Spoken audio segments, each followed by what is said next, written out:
नमस्ते। फैसला आप पर आप सबका एक बार फिर से स्वागत है। उम्मीद है आप सब अच्छे होंगे। आज हम एक बार फिर से किसान आंदोलन और भी यूपी में होने वाले चुनाव के बारे में बात करेंगे। ऐसा बोला जाता है कि हमारा देश भारत त्योहारों का देश है। यहाँ हर महीने कोई ना कोई किसी न किसी धर्म या किसी न किसी रिलीजन से रिलेटेड कोई ना कोई त्योहार जरूर होता है। पर मैं इसे चुनावों का देश भी कहूँ, क्योंकि एक चुनाव खत्म नहीं होते तो दूसरे किसी न किसी तरीके के चुनाव की तैयारियां शुरू हो जाती है। और अभी आने वाले दिनों में 5 राज्यों में चुनाव होने वाले, जिसमें यूपी पे हमारी विशेष नजर रहेगी। और इसी के रिगार्डिंग बात करने के लिए हमारे चैनल पे एक बार फिर से शिवम चौधरी जी आए हैं, जिन्होंने पिछले बार मुजफ्फरनगर में होने वाली महापंचायत के बारे में बताया था। चलिए एक बार फिर से शिवम चौधरी जी से हम बात करते हैं इस बारे में। शिवम जी, सबसे पहले तो आपका हमारे चैनल फैसला आप पर बहुत बहुत स्वागत है एक बार फिर से। और मैं आपसे धन्यवाद। जानना हाँ, और मैं आपसे जानना चाहूंगी धन्यवाद कि आपको। मैं आपसे जानना चाहती हूँ कि किसान आंदोलन का यूपी के 2022 में आने वाले इलेक्शन पे क्या असर पड़ेगा, क्योंकि आज भी एक महासभा हुई है, तो आपने क्या देखा इस दौरान? देखिए, कोई भी आंदोलन होता है, कोई भी मूवमेंट होता है, कोई भी गतिविधि होती है, चुनाव से पहले स्वाभाविक है कि वो बढ़ जाती है। उनका कहीं ना कहीं फर्क पड़ता है, थोड़ा पड़ता है, ज्यादा पड़ता है, जरूर पड़ता है। इस किसान आंदोलन से पश्चिमी यूपी की राजनीति की अगर मैं खास बात करूं तो जरूर इसका असर पड़ेगा। इसका सबसे ज्यादा लाभ अगर मैं मानूं तो सबसे ज्यादा लाभ इसमें लोकदल को होगा। पिछली बार 2017 के चुनाव में लोकदल को, राष्ट्रीय लोकदल जो चौधरी अजीत सिंह जी की पार्टी है, उसे एक सीट आई थी। लेकिन इस बार संभवतः उन्हें लगभग 8 से 10 सीटें उन्हें मिलने की संभावना है। देखिए, इस किसान आंदोलन ने एक नए समीकरण को का जन्म दिया है पश्चिमी उत्तर प्रदेश में, वो है एमजे। मैं उसे माइकल जैक्सन कॉम्बिनेशन कहता हूँ। एमजे मुस्लिम और जाट का कॉम्बिनेशन। हर चुनाव से पहले हर पार्टियां कोई ना कोई कॉम्बिनेशन बनाने की कोशिश करती हैं। पहले एक अजगर कॉम्बिनेशन बना था जिसमें अहीर, जाट, राजपूत, गुजर का एक कॉम्बिनेशन बना था। फिर मजगर कॉम्बिनेशन बना था जिसमें से अहीर टूट गए थे तो और मुस्लिम आ गए थे। तो अजगर, मजगर, एमजे, एम वाई, ये कॉम्बिनेशन बनते रहते हैं, बिगड़ते रहते हैं। तो आज के समय में अगर मैं बात करूं पश्चिमी उत्तर प्रदेश में, तो एक एमजे कॉम्बिनेशन का जन्म हुआ है, जिसे मुस्लिम और जाट कॉम्बिनेशन। तो जिसका सबसे ज्यादा फायदा होगा जयंत चौधरी की पार्टी को। क्या होगा? सीटों का बंटवारा। पहले तो उससे पहले लड़ाई होगी, चुनाव से पहले तो लड़ाई होगी जयंत चौधरी की पार्टी में और सपा में। क्योंकि जो मुझे अपने सूत्रों से पता चल रहा है कि जयंत चौधरी की पार्टी को सपा ने 72 सीटें, 72 सीटों का ऑफर दिया है। सबसे पहले अगर मैं गणित समझाऊं आपको पश्चिम उत्तर प्रदेश का, तो यहाँ पे 136 सीटें हैं, जिसपे 40 से 45 सीटों पे मुस्लिम और जाट कॉम्बिनेशन वर्क करेगा, लगभग 45 सीटों पे। तो उससे आगे बढ़ के जयंत चौधरी ने 72 सीटें मांगी हैं, लेकिन सपा उन्हें 22 सीटें देने से ज्यादा राजी नहीं है। तो सबसे पहली लड़ाई तो सीटों के बंटवारे पे होगी। फिर जब वो सीटें बट जाएंगी तो उसमें अपना टिकैत परिवार हिस्सा मांगेगा, तो फिर से एक और लड़ाई का जन्म होगा। तो ये अभी तो लड़ाई झगड़ा ये चलेगा। उसके उसके बाद बाद जब बंदर ये पाठ शुरू सुलट जाए, होगा। बिल्कुल बंदरबाट शुरू होगा। दोनों परिवार अपने राजनीतिक भविष्य को सुरक्षित करने के लिए इसमें प्रयासरत होंगे। वो जयंत चौधरी जी हों, वो एक मैं कह सकता हूँ जाटों के वो यहाँ पे सबसे बड़े नेता है, मैं इस बात से इनकार नहीं करता। फिर एक परिवार है उसमें राकेश टिकैत का परिवार, वो उसके लिए अलग बंदरबाट करेगा। तो ये एमजे कॉम्बिनेशन वर्क करेगा। लेकिन इस कॉम्बिनेशन में भी बहुत सारे पेच हैं। जहां पर लोकदल अपना कैंडिडेट खड़ा करेगा, जाट कैंडिडेट खड़ा करेगा, वहां मुस्लिम और जाट दोनों वोट करेंगे। क्योंकि मुस्लिमों को तो एन केन प्रकरण कैसे भी बीजेपी को बाहर निकालना है। लेकिन जहां जहां सपा अपना मुस्लिम कैंडिडेट खड़ा करेगा, वहां पर जाट वोट नहीं देगा। तो वोट ट्रांसफर लोकदल को तो होगा, लेकिन सपा को होगा, इसकी मुझे उम्मीद बहुत कम लगती है। तो ये जो बहुत सारे किंतु परंतु इस इलेक्शन में आएंगे। अभी तो देखिए पिक्चर शुरू हुई है, अभी तो पिक्चर बहुत लंबी है, बीच में इंटरवल भी आएगा, बहुत ट्विस्ट आने बाकी है। तो ये जो आंदोलन है, पहली बात तो आपको ये समझना पड़ेगा, ये पूर्ण रूप से राजनीतिक आंदोलन है। अपने परिवारों की विरासत को मजबूत करना, अपने परिवारों के राजनीतिक भविष्य को मजबूत करने का ये प्रयास। उसके बाद पैसे का खेल है। मैंने पिछली वीडियो में भी 1200 करोड़ का जिक्र किया था, ये उसका खेल है। तो इसमें किसानों का लेना देना कुछ नहीं है। महापंचायत हुई 5 तारीख को, बहुत बड़ी महापंचायत हुई, लेकिन किसानों से जुड़ा एक भी मुद्दा उन्होंने नहीं बोला। उन्होंने सिर्फ बोला मोदी हटाना है, योगी हटाना है, ये बेच दिया, वो बेच दिया। अरे आप किसानों की बात करने आए, कृषि बिल पे बात करने आए, कृषि बिल में क्या कमी है ये बताइए ना। 3 कृषि बिल पास हुए हैं, 10 महीने में वो 10 कमियां नहीं बता पाए, 10 छोड़िए वो एक कमी नहीं बता पाए। सरकार उन्हें बुलाती है कि आप क्लॉज वाइज हमसे डिस्कशन कीजिए, आपको क्या कमी लगती है, तो वहां बोर्ड लेके बैठ जाते हैं, बिल वापस दो। अरे बहस करो। आप किसी को भी कह दे, कोई भी सवाल पूछता है उसे कह देते हैं आप बीजेपी की और आरएसएस के कार्यकर्ता हो। अरे ये तो और अच्छी बात है, आप बीजेपी और आरएसएस के कार्यकर्ता को फैक्ट के साथ चुप कर दीजिए। ये तो आपके पास सुनहरा मौका है, उनके उनके पास मुंह पे लॉजिक ही फैक्ट्स नहीं है। जब लॉजिक ही नहीं है। मेन जो उनका मुद्दा है, मुद्दा सिर्फ अपने बेटों को, अपने पोतों को विधानसभा पहुंचाना है, मंत्री बनाना है, फिर ठेके लेने और पैसा कमाना। किसान कहीं देखिए, ये परिवार पहले से आंदोलनों पे जीता आया है। ये पहले टोल जीवी थे, 1 साल पहले तक टोल पे बैठते थे, अब इनका प्रमोशन हो गया है, अब ये हाईवे जीवी हो गए, इन्होंने हाईवे कब्जाना शुरू कर दिया। तो ये सब बंदरबाट का खेल है, कोई आंदोलन वांदोलन इन्हें किसी किसान से लेना देना नहीं। अच्छा, एक और बात कि ओवैसी को राकेश टिकैत ने बीजेपी का चचा जान कहा था। फिर ओवैसी ने भी, फिर उसका मोहसिन रजा ने जवाब में बोला था कि लैला मजनू का खेल करते हैं, ये अब्बा जान, चचा जान, अम्मी जान, ये यही करते हैं। तो ये क्या, ये जो है ना यूपी चुनाव पे, ये अब्बा जान और चचा जान का क्या क्या ये खेल कंटिन्यू रहेगा, कुछ और रिश्ते बनाए जाएंगे इस तरीके के? देखिए, ओवैसी जी तो अपने आप को ये असर्ट करना चाह रहे हैं कि मैं इस देश का नया जिन्ना हूँ। वो अब ये दिखाना चाह रहे हैं कि मैं नियो जिन्ना हूँ, जैसे नियो कॉलोनिज्म और नियो और बहुत सारी चीजें नियो आ रही हैं, तो वो नियो जिन्ना है। तो वो यूपी की 100 सीटों पे आके चुनाव लड़ रहे हैं। उन्होंने मुख्तार अंसारी को गले लगा लिया है, उन्होंने अतीक अहमद को गले लगा लिया है, सिर्फ इसलिए क्योंकि वो और ओवैसी जी एक ही किताब पढ़ते हैं। देखिए, उनकी आइडेंटिटी वो किताब तक सीमित है, उसी किताब को लेकर वो बैठे हैं और वो उसी किताब के नाम पर इस देश में फिर से 2047 का माहौल बनाने का प्रयास कर रहे हैं।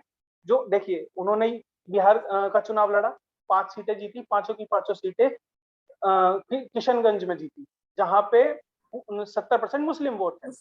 वो जहां भी जाते हैं, हैदराबाद में सीट जीतते हैं, वो मुस्लिम डोमिनेटेड होता है। उनकी पार्टी का नाम है ऑल इंडिया मजलिस इत्तेहादुल मुस्लिमीन, यानी कि मुसलमानों की पार्टी। वो रजाकर थे, वो भारत के खिलाफ लड़े, उनके दादा भारत के खिलाफ लड़े। आज बांग्लादेश में जाके रजाकर का नाम लीजिए, आपके मुंह पे कोई भी चार मार के चला जाएगा। तो ये उसी मुस्लिम, उसी उम्मा की सोच को लेकर आज फिर से आए हैं, इसलिए। और ये चीजें तो भी और इनको क्या चलेंगी। लगता है, ये क्या मुस्लिम मुस्लिम जो समुदाय है उनको अट्रैक्ट कर पाएंगे, इनको ऐसा लग रहा है? कुछ हद तक कर पाएंगे। देखिए, जो बुजुर्ग मुस्लिम है वो इनके साथ नहीं जाएगा, वो सपा के साथ जाएगा, लेकिन जो युवा है, जो कहीं ना कहीं धीरे धीरे रेडिकलाइज हो रहा है, इनकी, देखिए बैरिस्टर हैं, इंग्लैंड से पढ़ के आए हैं, बोलना अच्छा आता है, पढ़े लिखे हैं, थोड़े बहुत फैक्ट्स भी जानते हैं, सामने वाला उतने फैक्ट्स नहीं जान पाता, तो जब ये बोलते हैं तो युवा इनसे आकर्षित होता है।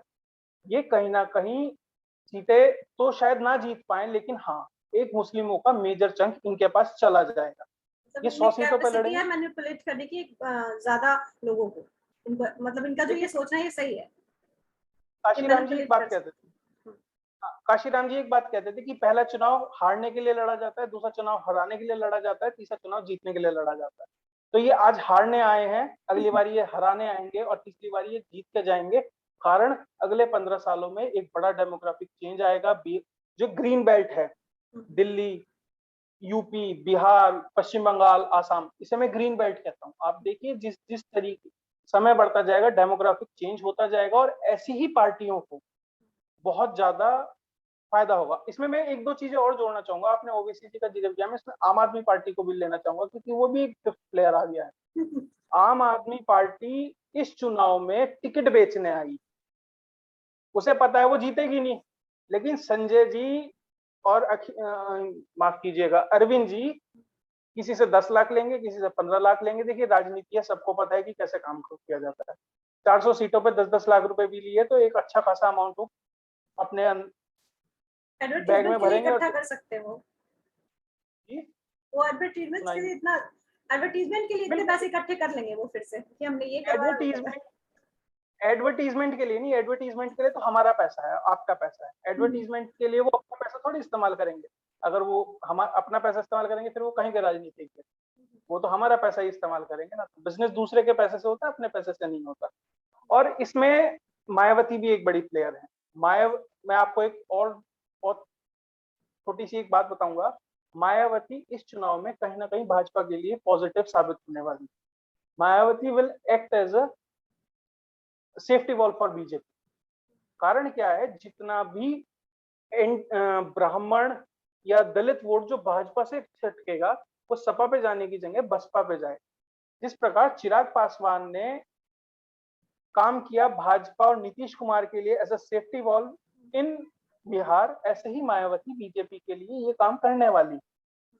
तो ये पूरा, मैं इसलिए कह रहा हूँ कि पिक्चर अभी शुरू हुई है, अभी बहुत खेल खेले जाने हैं, बहुत सारे ट्विस्ट आने हैं। जैसे जैसे तो दिन अभी नजदीक आएंगे कुछ ना कुछ होता रहेगा आपको। बिल्कुल, और अभी तो बहुत सारे मास्टर स्ट्रोक खेले जाएंगे अलग अलग पार्टियों का।